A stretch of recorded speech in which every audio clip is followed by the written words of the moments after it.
ಅವಂದ ಹಾಡು ಮುಗುದು ನಂದು ಹಾಡು ಮುಗುದು ಆಮೇಲೆ ನಿಮ್ಮ ಹಾಡು ಶುರು ಅಕ್ಕವ.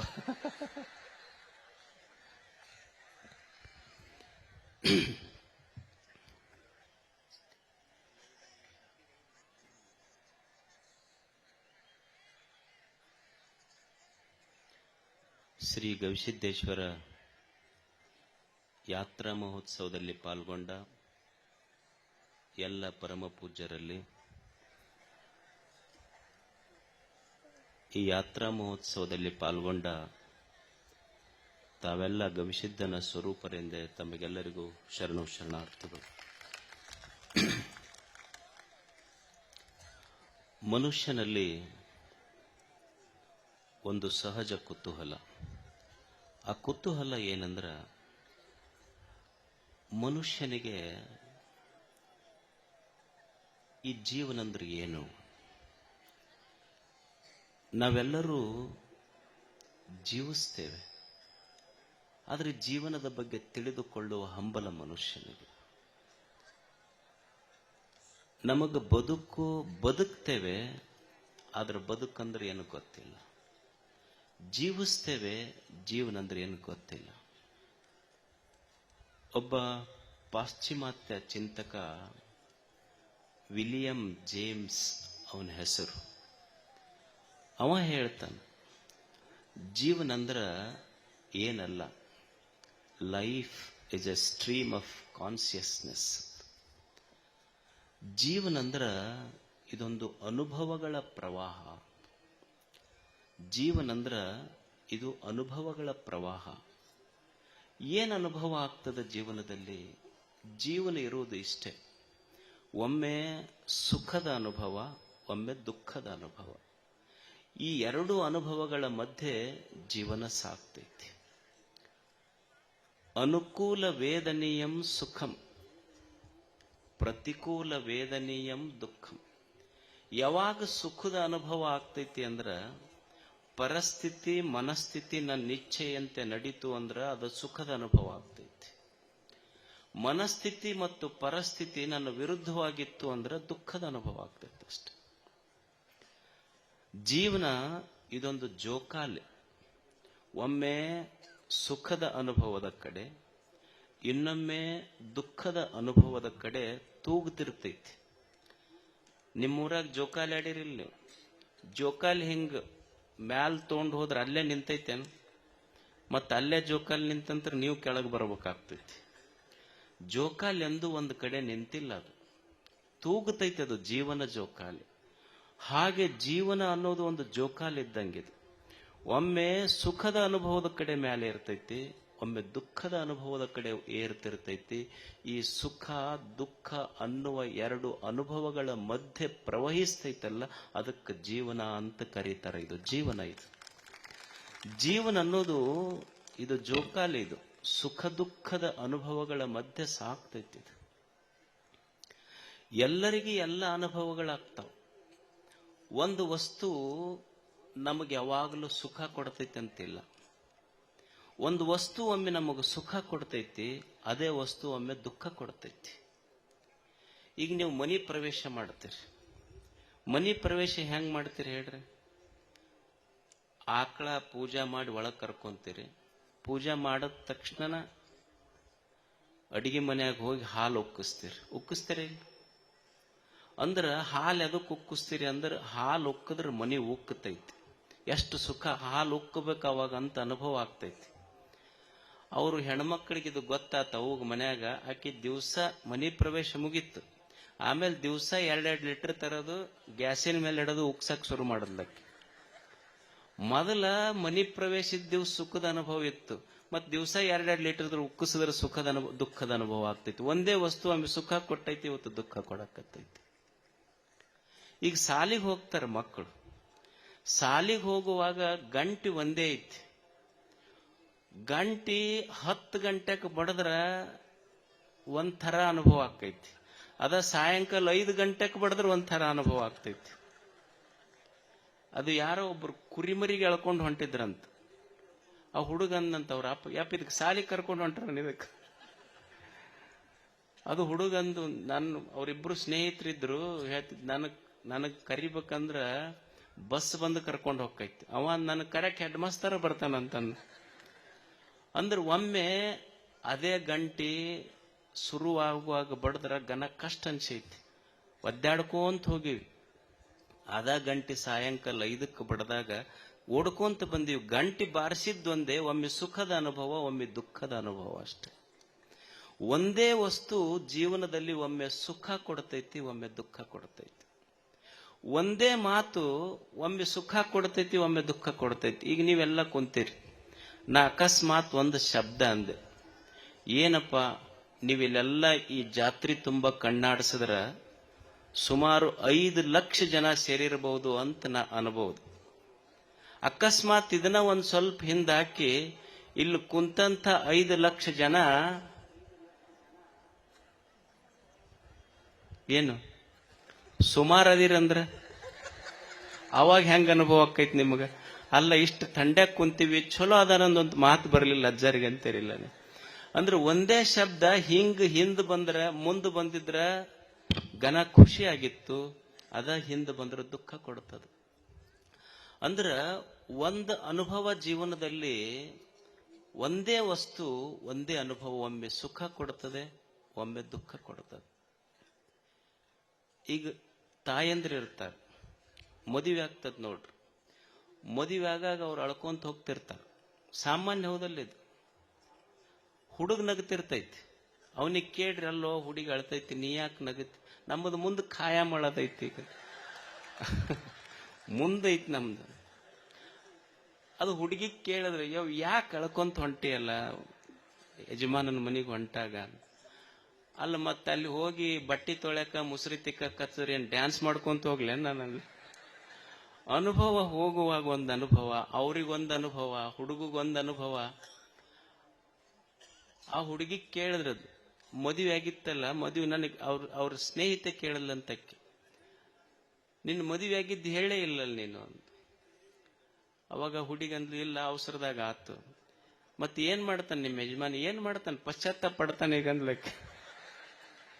ಅಂದ್ರ ಒಮ್ಮೆ ಅದೇ ಮದುವೆ, ಒಮ್ಮೆ ಸುಖದ ಅನುಭವ, ಒಮ್ಮೆ ದುಃಖದ ಅನುಭವ. ಅನುಭವಗಳಷ್ಟೇ ಇದು. ಈಗ ನೀವು ನೋಡ್ರಿ, ಒಂದು ಮಗು ಮಳ್ಯಾಗ ಬರ್ತೈತಿ. ಮಳ್ಯಾಗ ಬಂದಾಗ ಅಪ್ಪ ಮಗನಿಗೆ ಬೈತಾನ, ಗೊತ್ತಾಗೋದಿಲ್ಲ ನಿನಗೆ ಮಳ್ಯಾಗ ತೊಯ್ಸ್ಕೊಂಡು ಬಂದಿ ಅಂತ. ಅಪ್ಪ ಮಗನಿಗೆ ಬೈತಾನ, ಅವ್ವ ಮಗನ್ ತಲೆ ಒರೆಸಿ ಮಳಿಗೆ ಬೈತಾಳ, ಕೋಡಿ ಮಳಿ ನನ್ನ ಮಗನ್ ತಲೆ ತೊಯ್ದೈತ್ ನೋಡಂತ. ಒಂದೇ ವಿಷಯ, ಒಬ್ಬರು ಬಾಯಾಗ ಸುಖ, ಒಬ್ಬರು ಬಾಯಾಗ ದುಃಖ. ಅನ್ಸುದಿಲ್ಲ? ಅಪ್ಪ ಬೈತಿರ್ತಾನ, ಅವ್ವ ಪ್ರೀತಿ ಮಾಡ್ತಿರ್ತಾಳ. ಅನುಭವ ಡಿಫರೆನ್ಸ್ ಆಗ್ತೈತೆ ಇಲ್ಲೋ? ಯಾವುದೋ ಒಂದು ವಿಷಯ ಮನ್ಯಾಗ ಸಂಸಾರದಾಗ ನಡೆದಾಗ ಅವ್ವ ತೊಡಿ ಮೇಲೆ ಹಾಕೊಂಡು ಮಗನಿಗೆ ತೆಲಿಸವ್ರು ಹೇಳ್ತಿರ್ತಾಳೆ, ನಿಮ್ಮ ಅಪ್ಪನ ಬಾಳ ಹಚ್ಕೊಳಕ್ ಹೋಗ್ಬೇಡ ನೀನ್, ಹಂಗ ಅಂತಿರ್ತಾನಂತ ಅವ್ವನ ಮಾತ. ಅಪ್ಪ ಕಿರಿಕಿರಿ ಕೊಡ್ತಿರ್ತಾನ. ಎರಡೂ ಇರಬೇಕು. ಒಂದು ಜೀವನ ಪರಿಪೂರ್ಣ ಆಗಬೇಕಾದ್ರ, ಒಬ್ಬ ಯುವಕ, ಒಬ್ಬ ವ್ಯಕ್ತಿ ಪರಿಪೂರ್ಣ ಆಗಬೇಕಾದ್ರ ಮನ್ಯಾಗ ಅವನ ಜೋಗಳು ಎಷ್ಟು ಮುಖ್ಯನೋ ಅಪ್ಪನ ಬೈಗಳವೂ ಅಷ್ಟೇ ಮುಖ್ಯ. ಅಂದಾಗ ಜೀವನ ಪರಿಪೂರ್ಣ ಆಗ್ತೈತೆ. ಎರಡೂ ಅನುಭವ ಬೇಕಷ್ಟೇ. ಅಂದ್ರೆ ಜೀವನ ಇದು ಸುಖ ದುಃಖಗಳ ಅನುಭವ ಅಷ್ಟೆ. ಒಮ್ಮೆ ಸುಖ ಬರ್ತದೆ, ಒಮ್ಮೆ ದುಃಖ ಬರ್ತದೆ. ಇದು ಬರ್ತಾವ ಹೋಗ್ತಾವಷ್ಟೆ. ನಾವು ತಿಳ್ಕೋಬೇಕಾದದ್ದೇನು ಅಂದ್ರ, ಒಮ್ಮೆ ಸುಖ ಬಂದಿದ್ದು ಖಾಯಂ ಸುಖ ಇರುವುದಿಲ್ಲ, ದುಃಖ ಬಂದಿದ್ದು ಖಾಯಂ ದುಃಖ ಇರುವುದಿಲ್ಲ. ಈ ಜೀವನ ಹೆಂಗೈತಿ ಅಂದ್ರ, ಹಿಡ್ಕೋಬೇಕನ್ನುವಷ್ಟು ಸಂಸಾರ ಅಂದ್ರೆ ಏನು, ಹಿಡ್ಕೋಬೇಕನ್ನುವಷ್ಟು ಸುಖ ಇಲ್ಲ, ಬಿಡ್ಬೇಕನ್ನುವಷ್ಟು ದುಃಖ ಇಲ್ಲ. ಅದಕ್ಕೆ ಸಂಸಾರ ಅಂತ ಕರೀತಾರೆ. ಇದಕ್ಕೆ ಕೂಡಿರಾಕು ಆಗೋದಿಲ್ಲ, ಬಿಟ್ಟಿರಾಕು ಆಗೋದಿಲ್ಲ. ಈ ನಡುವಿನ ಗ್ಯಾಪ್ ಐತಲ್ಲ, ಇದಕ್ಕೆ ಸಂಸಾರ ಅಂತ ಕರೀತಾರೆ. ಸಂಸಾರದೊಳಗೆ ಒಮ್ಮೆ ಸುಖ, ಒಮ್ಮೆ ದುಃಖ, ಇವೆರಡು. ಒಮ್ಮೆ ಸುಖ ಬರ್ತೈತಿ, ಸುಖ ಬಂದಿದ್ದು ಖಾಯಂ ಇರುವುದಿಲ್ಲ, ಅದು ಹೋಗ್ತೈತಿ. ಒಮ್ಮೆ ದುಃಖ ಬರ್ತೈತಿ, ದುಃಖ ಬಂದಿದ್ದು ಖಾಯಂ ಇರುವುದಿಲ್ಲ, ಅದು ಹೋಗ್ತೈತಿ. ನಮ್ಮ ತಲೆಯಾಗ ಇಷ್ಟ ಗೊತ್ತಿರಬೇಕು, ಸುಖ ಖಾಯಂ ಬೇಕಂದ್ರೆ ಸಿಗುವುದಿಲ್ಲ. ಒಮ್ಮೆ ಬಂದೈತಿ ಅಂದ ಮೇಲೆ ಹೋಗ್ತೈತಿ, ಮತ್ತೆ ದುಃಖ ಬರ್ತೈತಿ. ದುಃಖದ ಅನುಭವ ಆಗೈತೆ ಅಂದ್ರೆ ದುಃಖವೂ ಖಾಯಂ ಇರೋದಿಲ್ಲ, ಮತ್ತೆ ಹೋಗ್ತೈತಿ, ಸುಖದ ಗಳಿಗೆ ಬರ್ತೈತಿ ಅನ್ನುವ ಭರವಸೆಯೊಂದಿಗೆ ಬದುಕು ಕಟ್ಟಬೇಕು ಮನುಷ್ಯ. ಸುಖ ದುಃಖಗಳು ಬರ್ತಾವ ಹೋಗ್ತಾವ, ನಾನು ಮಾತ್ರ ಸಾಕ್ಷಿಕನಾಗಿ ಬದುಕುವುದಷ್ಟೇ. ದೇವರ ಗುಡಿಗೆ ಹೋಗ್ತೀವಲ್ಲ, ಹೋಗಿ ಅವನಿಗೆ ಏನು ಕೇಳೋದು ಅಂದ್ರೆ ನಮ್ಮ ಕಂಪ್ಲೇಂಟ್ ಎಷ್ಟು ಕಷ್ಟ ಕೊಟ್ಟಿಯಪ್ಪ ಅಂತ ಕಂಪ್ಲೇಂಟ್ ಹೇಳೋದಲ್ಲ, ನಮಗೆ ಬದುಕಾಕೊಂದು ಜೀವನ ಕೊಟ್ಟಿ ಅಂತ ಭಗವಂತನ ಗುಡಿಗೆ ಹೋಗಿ ಕಂಪ್ಲೇಂಟ್ ಹೇಳುವಂಥವ್ರಾಗಬಾರ್ದು. ಇದೊಂದು ಜೀವನ ಕೊಟ್ಟನಲ್ಲ, ಕೊಟ್ಟಿದ್ದಕ್ಕೆ ಧನ್ಯವಾದ ಹೇಳಾಕ ಗುಡಿಗೆ ಹೋಗ್ಬೇಕಷ್ಟೆ. ಒಂದು ಒಳ್ಳೆಯ ಜೀವನ ಕೊಟ್ಟನಲ್ಲ ಭಗವಂತ, ಇದೊಂದು ಸುಂದರವಾದ ಜೀವನ ಕೊಟ್ಟನ. ಸಣ್ಣ ಪುಟ್ಟ ವ್ಯತ್ಯಾಸ ಇರ್ತದ ಜೀವನದೊಳಗೆ, ಹೆಚ್ಚು ಕಡಿಮೆ ಆಗೋದೆ. ಏನಾರ ಆಯ್ತಂತ ತಿಳ್ಕೊಂಡು ಏನಾರ ಮಾಡ್ಕೊಳ್ಳೋದಲ್ಲ. ಈಗ ನಡೀತಿರ್ತೀವಿ, ಕಾಲಿಗೆ ಮುಳ್ಳು ನಡತೈತಿ, ಕಾಲಿಗೆ ಮುಳ್ಳು ನಟ್ರೆ ಮುಳ್ಳು ತಕ್ಕೋಬೇಕು ಹೊರತು ಕಾಲ ತಕ್ಕೊಳ್ಳೋ ಪ್ರಯತ್ನ ಮಾಡಬಾರ್ದು. ಹಂಗ ಸಣ್ಣ ಪುಟ್ಟ ವ್ಯತ್ಯಾಸ ಆದಾಗ ಅದಷ್ಟು ತೆಗಿಬೇಕೆ ಹೊರತು ಜೀವನ ತಕ್ಕೊಳ್ಳುವ ಪ್ರಯತ್ನ ಮಾಡಬಾರದು. ಮನುಷ್ಯ ಇದನ್ನು ಕಲಿಯುವುದಷ್ಟೆ. ಗುಡಿಗೆ ಜೀವನದ ಬಗ್ಗೆ we should respect this life. ದೇವರಿದೊಂದು ಅದ್ಭುತವಾದಂಥ ಜೀವನ ಕೊಟ್ಟಾನ. 100 ವಸಂತಗಳ ಕಾಲ ಈ ಭೂಮಿ ಮೇಲೆ ಬದುಕಲಿಕ್ಕೆ ನಮಗ್ ಕಳಿಸಿಕೊಟ್ಟನಲ್ಲ, ಇಲ್ಲಿ ಬದುಕಬೇಕಾಗ್ತದ ಮನುಷ್ಯ. No complaints in life, complete this life. No complaints in life. ನಮಗೇನ್ ದೇವರು ಕೊಟ್ಟಾನಲ್ಲ ಇದನ್ನು ಕಂಪ್ಲೀಟ್ ಮಾಡಬೇಕಾಗ್ತದೆ. ಒಬ್ಬ ಮಹಾರಾಜ ಇದ್ದ. ಆ ಮಹಾರಾಜನಿಗೆ ಒಬ್ಬ ಸ್ನೇಹಿತ ಇದ್ದ. ಮಹಾರಾಜ ಸ್ನೇಹಿತನಿಗೆ ಬಹಳ ಪ್ರೀತಿ ಮಾಡುತ್ತಿದ್ದ.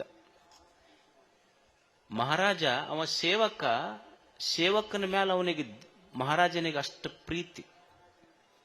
ಎಷ್ಟು ಪ್ರೀತಿ ಅಂದ್ರೆ ಅವ ಮಹಾರಾಜನಾದರೂ ಸೇವಕನ ಬಿಟ್ಟು ಉಣ್ತಿರ್ಲಿಲ್ಲ.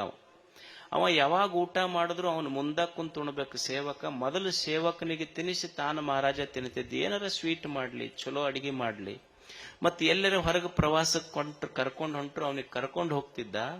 ಮೊದಲು ಅವನಿಗೆ ತಿನ್ನಿಸಿ ತಾನು ತಿಂತಿದ್ದ. ಒಂದ್ ದಿವ್ಸ ಕಾಡಿನೊಳಗೆ ಹೊಂಟ್ರು ಇಬ್ರು ಸೇರಿ. ಯಾರು? ಮಹಾರಾಜ ಮತ್ತು ಸೇವಕ. ಇಬ್ರು ಕೂಡಿ ಹೋಗುವಾಗ ಒಂದು ಕಾಡಿತ್ತು. ಆ ಕಾಡಿನೊಳಗೆ ಒಂದು ಗಿಡ ಅದ್ರ ಬುಡಕ್ ಕುಳಿತರಿಬ್ರು. ಕುಳಿತಾಗ ಮಹಾರಾಜ ಒಂದು ಹಣ್ಣು ಹರಿದು ಒಂದು 4-5 ಪೀಸ್ ಮಾಡಿ, ಮೊದಲು ತುತ್ತು ಅವನಿಗೆ ಗೊತ್ತಿತ್ತಲ್ಲ, ಅವನಿಗೆ ಸೇವಕನಿಗೆ ಕೊಡೋದು, ಅವನಿಗೆ ಪ್ರೀತಿ ಮಾಡ್ತಿದ್ದ. ಒಂದು ತುತ್ತು ಕೊಟ್ಟ ಕೂಡಲೇ ಅವ ಸೇವಕಂದ ಮಹಾರಾಜನಿಗೆ ಇನ್ನೊಂದು ಪೀಸ್ ಕೊಡ್ರಿ ಅಂತ ಮತ್ ತಿಂದ. ಮಹಾರಾಜನಿಗಂದ ಇನ್ನೊಂದು ಪೀಸ್ ಕೊಡ್ರಿ ಅಂತ ಮತ್ ತಿಂದ. ಮಹಾರಾಜನಿಗೆ ಹೇಳ್ದವ ಸೇವಕ ಇನ್ನೊಂದು ಪೀಸ್ ಕೊಡ್ರಿ. ಅವ ಮಹಾರಾಜಗೆ ಸಿಟ್ಟು ಬಂತು. ಅದಕ್ಕ ನಿಮ್ಮಂತವ್ ಹಚ್ಕೋಬಾರ್ದು ಬಾಳ ಅಂದವ. ಅವ ಅಂದ ಇನ್ನೊಂದು ಪೀಸ್ ಕೊಡ್ರಿ ಅಂದ. ರಾಜ ಕೊಡ್ಲಿಲ್ಲ. ಅದನ್ನ ತಿಂದ ಕೂಡಲೇ ಎಷ್ಟು ವಿಷ ಹತ್ತಲ್ಲ ಉಗುಳ್ದವ. ಮಹಾರಾಜ ಸೇವಕನಿಗೆ ಕೇಳ್ದ, ಅಲ್ಲೋ ಇಷ್ಟು ವಿಷ ಹಣ್ಣೈತಿ, ನಿನಗ ಇಷ್ಟು ಸಲ ವಿಷದ ಹಣ್ಣು ಕೊಟ್ಟೆ, ವಿಷ ಐತಂತ ಯಾಕೆ ಹೇಳಬಾರ್ದು ನೀನು ಅಂತ. ಅವಾಗ ಸೇವಕ ಕೇಳ್ದ, ಯಪ್ಪ ಇಷ್ಟು ದಿವಸ ಈ ಕೈಯಿಂದ ಸಿಹಿ ಉಂಡೈತಲ್ಲ, ಒಂದು ಸಲ ಕಹಿ ಬಂದಿದ್ದಕ್ಕ ಈ ಸಿಹಿ ಉಣಿಸಿದ ಕೈ ನನಗೆ ವಿಷ ಉಣಿಸೈತೆ ಅಂತ ಕಂಪ್ಲೇಂಟ್ ಮಾಡ್ಲೇನು ನಾನು? ಇಷ್ಟು ದಿವಸ ಸಿಹಿ ಉಣಿಸೈತಲ್ಲ ಈ ಕೈ, ಕಂಪ್ಲೇಂಟ್ ಮಾಡೋದಿಲ್ಲ ಅಂತ. ಕಂಪ್ಲೀಟ್ ಮಾಡೋದಷ್ಟೇ ಜೀವನ. ಮನಸ್ವಿ ಕಾರ್ಯಾರ್ಥಿ ನ ಗಣಯತಿ ಚ ದುಃಖಂ ನ ಸುಖಂ.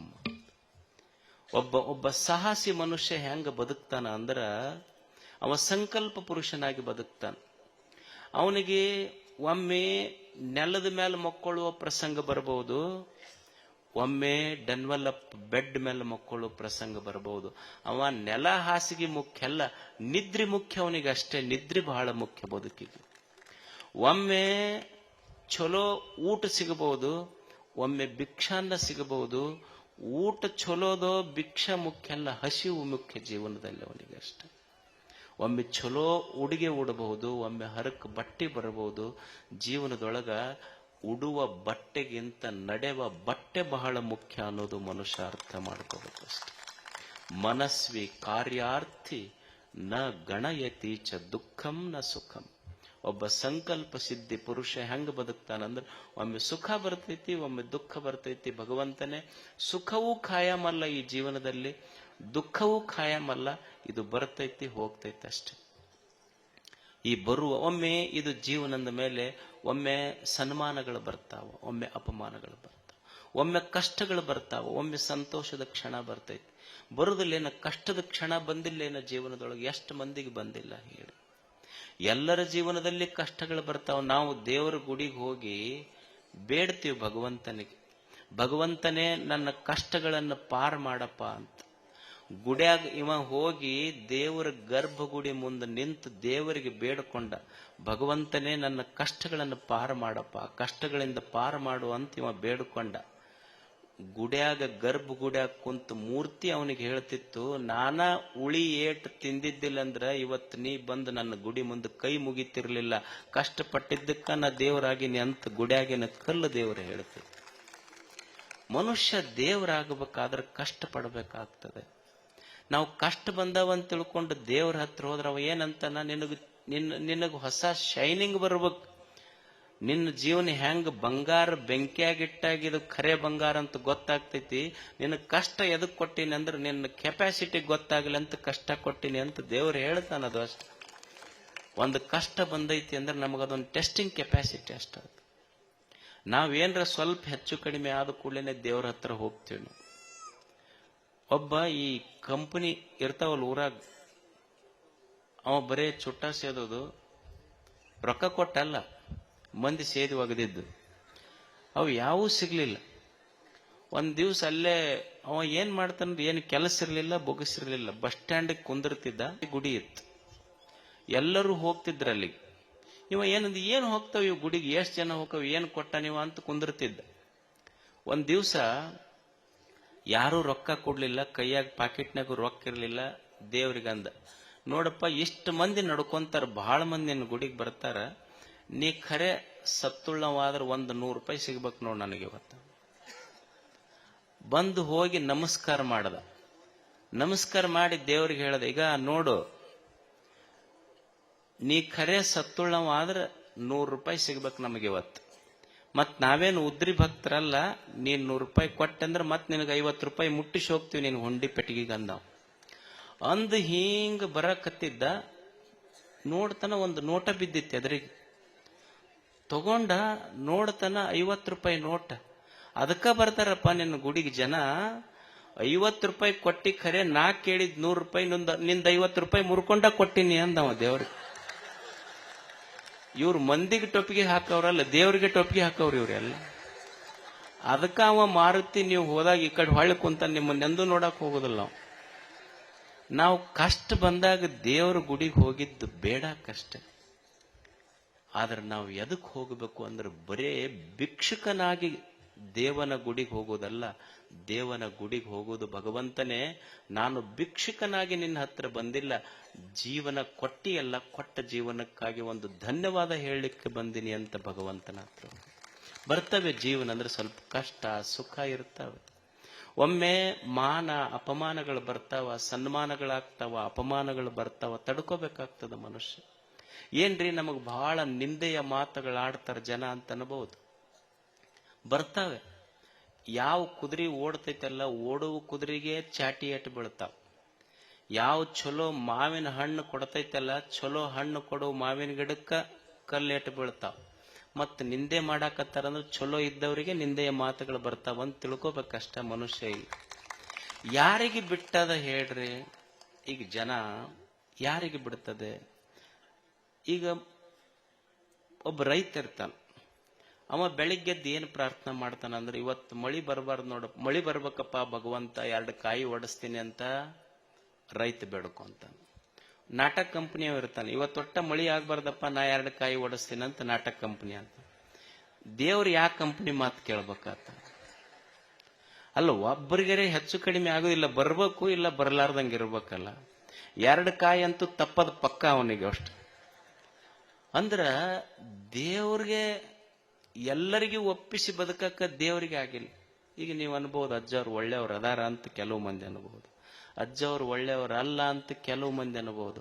ಸಮಾಧಾನ ಹೆಂಗಂದ್ರ, ದೇವರಿಗೆ ಎಲ್ಲರಿಗೂ ಒಪ್ಪಿಸಿ ಬದುಕಕ್ಕಾಗಿಲ್ಲ ಅಂದ್ರೆ ನಮ್ಮಂತವ್ರಿಂದ ಏನ್ ಎಲ್ಲರಿಗೂ ಒಪ್ಪಿಸಿ ಬದುಕಲಿಕ್ಕೆ ಆಗ್ತೈತಿ ಅನ್ನೋ ಸತ್ಯ ತಿಳ್ಕೊಂಡು ಬದುಕುವುದಷ್ಟೇ.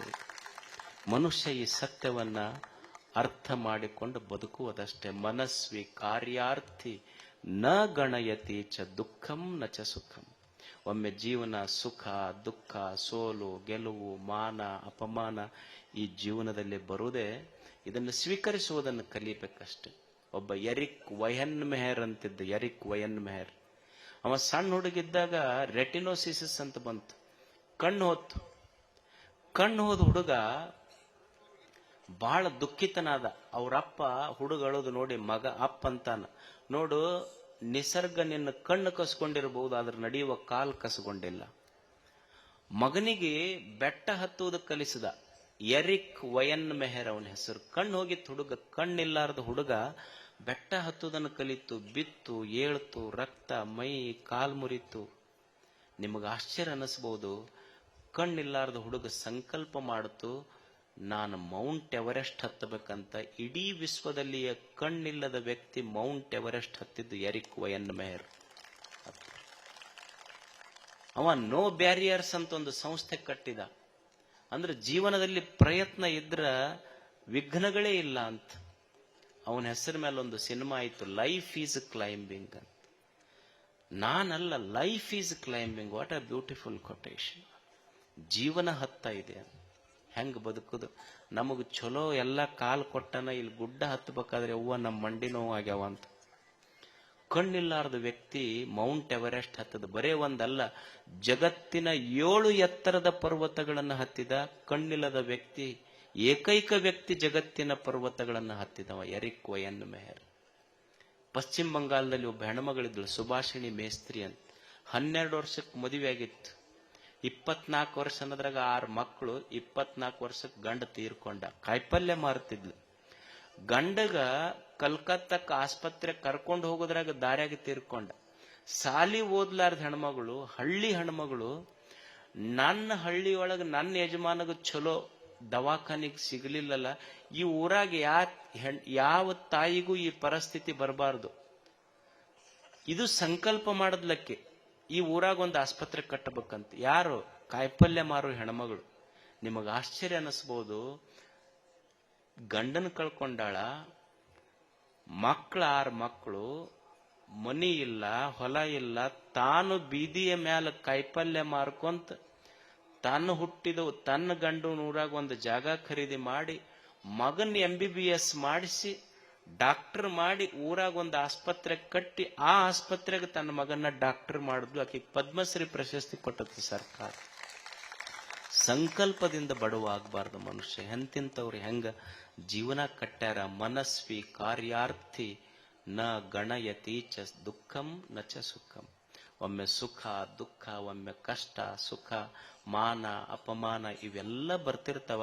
ಅದ್ರ ಕಡೆ ಬಹಳ ತಲೆ ಕೊಡ್ಲಾರ್ದಂಗ ನಮ್ಮ ಎದ್ಯಾಗ ಸ್ವಚ್ಛ ಸಂಕಲ್ಪ ಇಟ್ಕೊಂಡು ಮುಂದೆ ಹೋಗೋದಷ್ಟೆ.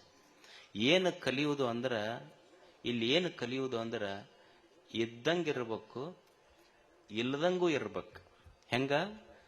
ಇದ್ದಂಗಿರ್ಬೇಕು, ಇಲ್ಲದಂಗಿರ್ಬೇಕು, ಮ್ಯಾಲ್ ನಾವು ಕರೆದಾಗ ಎದ್ದು ಹೋಗಂಗಿರ್ಬೇಕು. ಇದು ಜೀವನದ ಸೂತ್ರ ಅಷ್ಟೇ. ಈಗ ನೀವು ಎದ್ದು ಹೋಗಕ್ಕೆ ರೆಡಿ ಆಗಿರಲ್ಲ, ಹಂಗಿರ್ಬೇಕು.